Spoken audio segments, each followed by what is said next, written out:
Apparently now, since it's an ally, that you've had cut you down time and time and time and time again, lie to you, but because you were honest, you're like, you know what, I still want to keep this friend. I've been honest to them the whole time. Who has time for that? The only thing is, Jeff, and you know, is my word means everything to me. I can't help if other people are shady on their That's word. not on trial. You know what I'm saying, though? I mean, you know that. You and I have talked about that, you know?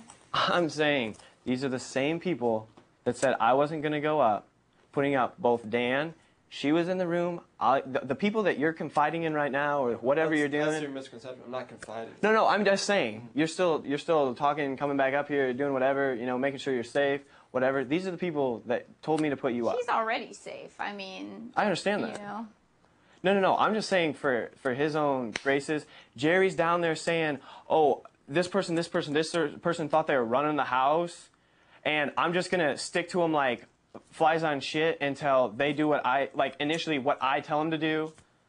That's what he's saying.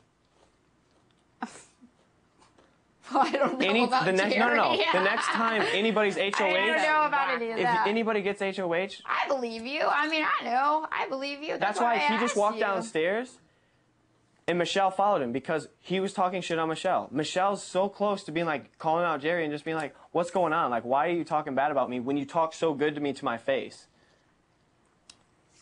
Well, I can't help what Jerry does. No, I'm not saying you can't. I know, I mean. But this is the same person you think you have underneath your thumb to vote the way you want. And he was just the one talking with Angie. He came up and told me that he was talking to Angie. Yeah, after you called him up here. No. Rennie called him up here. I saw it. I was down there. Rennie's like, "Hey, Jerry, come up here. We need to talk to you." He didn't just come up here. Oh. I was standing right there. I was making food in the kitchen. I didn't know that. Rennie opens up the door, says, "Jerry, come up here." Oh, I thought he came up here on his own? No. I mean, I knew Rennie was going to go get him, but I thought he ended up coming up on his own. And then when he came back down, he didn't talk to anybody but Ollie. And the only thing he said to Ollie is, "Did you work out today?" I have no, and I've told Keisha this time and time again, I have no personal issues with you. I actually like you, Jessie. I know, as do I you, but I feel, no. You have to understand, I went from up here, HOH, I listened to everybody. And then I was sworn, "Oh, don't worry, Jessie, you're safe, you're safe, you're safe." But the one person, no. The one person that got through the cracks, so now we're going to go at each other because you weren't in the conversation. I went back to the bottom. Now I'm back down here for reasons just because of you, and everybody else is like, "Well, we can't do nothing about it. We said you were safe, but we didn't say Keisha was going to say that you were safe. And you were the one that put Steven out. You just said I had not even put Steven in my mouth to be up. I even came to you and said, I'm trying to talk with Michelle to take Steven off. And I'm up. But I'm not the target. Okay, I shouldn't even be up. If you have any bit of power, you haven't had power. No. You haven't had POV. Neither has Libra. Neither have you. You don't know what it's like. I can empathize. You don't have a clue. No, and I don't, and that's why I said I feel sorry for people that are head of household. I do. I feel sorry for them. I feel sorry for both Dan and I.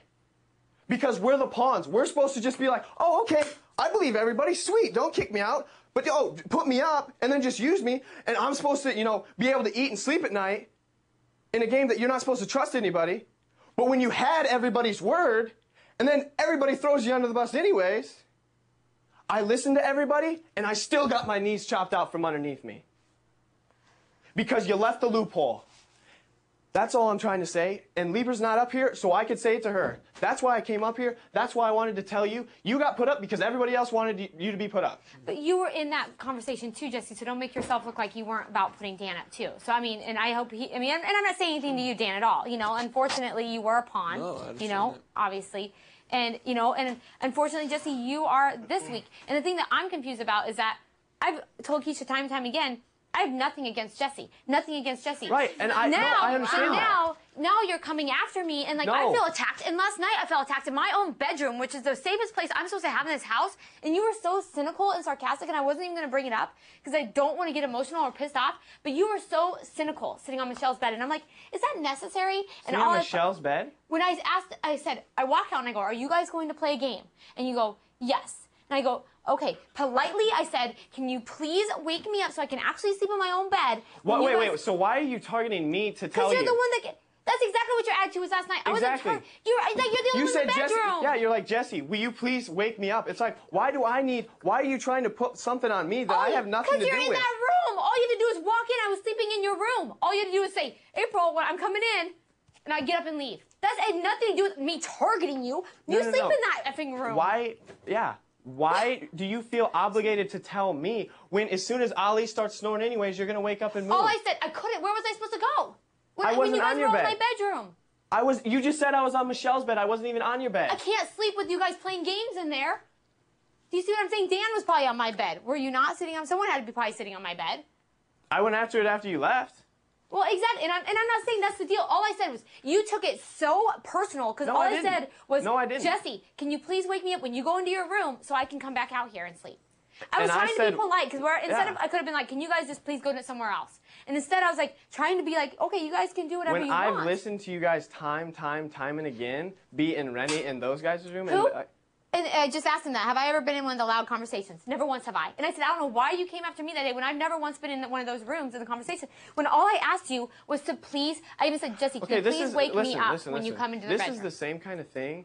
Michelle and I can empathize for both you and Ali because him and Libra, again, think it's funny to take the attention off themselves and put it on us.